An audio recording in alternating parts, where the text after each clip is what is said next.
Hi friends, இப்போ மாகாபாவுக்கும் திவாகர் அவர்களுக்கும் ஏற்பட்ட இஷ்யூ சோஷியல் மீடியாவில் அதிகமாக பேசப்பட்டு வருது.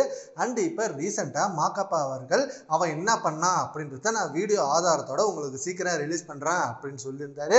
அண்ட் அதை தொடர்ந்து நிறைய ரசிகர்கள் அப்படி அவர் என்ன தான் பண்ணார், உங்கள்கிட்ட வீடியோ ஆதாரம் இருக்குன்றீங்க, அந்த ஆதாரத்தை ரிலீஸ் பண்ணுங்க அப்படின்னு சொல்லி கேட்டுக்கிட்டே இருக்காங்க. ஆனால் அதெல்லாம் பர்சனல், ஸோ அதெல்லாம் பர்சனலாக தான் ரிலீஸ் ஆகும். அண்டு அதை பொது வெளியில் காமிக்க மாட்டோம். அவன் தான் ஃபேமஸ் ஆகணும்னு இப்படி பண்ணுறானா, நாங்கள் ஃபேமஸ் ஆகணும்லாம் அப்படி பண்ண மாட்டோம். இதை எங்க நிரூபிக்கணுமோ நாங்க அங்க நிரூபிச்சுப்போம். இப்ப என் மேல புகார் அளிச்சிருக்கான், அதுக்கு நாங்க போலீஸ் ஸ்டேஷன்ல போயிட்டு என்ன நடந்ததோ நாங்க அங்க காமிச்சுக்கிறோம். பொதுவெளியில தான் காமிக்கணும்னா நாங்க எப்பயோ அதை டெலிகாஸ்ட் பண்ணிருப்போமே. விஜய் டிவில அவனை கூப்பிட்டு ஏதோ ஒரு வகையில அவனுக்கு ஹெல்ப் பண்ணணும்னு நினைச்சாங்க.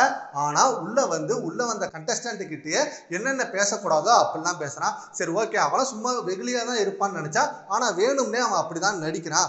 ஒருத்தன் இவ்வளோலாம் நடிக்க முடியாது, வெகுளியா இருக்கிற மாதிரி அவ்வளோ நடிப்பு நடிச்சு எல்லார்கிட்டையும் கெட்ட பேர் தான் வாங்குறோம். அதை தான் நாங்கள் சொன்னோம், இப்படிலாம் பண்ணாதரா, ஏன்டா இப்படி பண்றோம் அப்படின்னு தான் கேட்டோம். ஆனா அதை வெளில வந்து நாங்களாம் சேர்ந்து அடிச்சிட்டோம், குடிச்சிட்டு அடிச்சோம், தப்பா பேசணும் அப்படின்னு சொல்லி எங்க மேலேயே பழி போடுறான். இதெல்லாம் எந்த விதத்துல நியாயம்? சரி, ஓகே, அவன் என்னமோ பண்ணிட்டு போறான். எங்களை பத்தி தெரியும், நாங்க ஒரு குடும்பமா தான் வாழ்ந்துட்டு இருக்கோம் விஜய் டிவில. எங்களை யாராலும் பிரிக்க முடியாது. இவன் சொல்றதுனால யார் மேலே யார் தப்புன்னு உடனே சொல்லிட முடியாது. எதா இருந்தாலும் நாங்க ஃபேஸ் பண்ணிக்கிறோம் அப்படின்னு சொல்லி மாகாபா அவர்கள் செம்ம போல்டா முடிவு எடுத்திருக்காரு. அண்ட் அந்த வீடியோ ஆதாரம் எப்போ ரிலீஸ் ஆகும் அப்படின்னு இணையவாசிகள் செம்மையா வெயிட் பண்ணிட்டு இருக்காங்க. சரி, ஓகே ஃப்ரெண்ட்ஸ், மாகாபா ஆனந்த், திவாகர் இவங்க இஷ்யூ பத்தி உங்க ஒப்பீனியனை நம்ம கமெண்ட் பாக்ஸ்ல கமெண்ட் பண்ணுங்க. Thank you friends.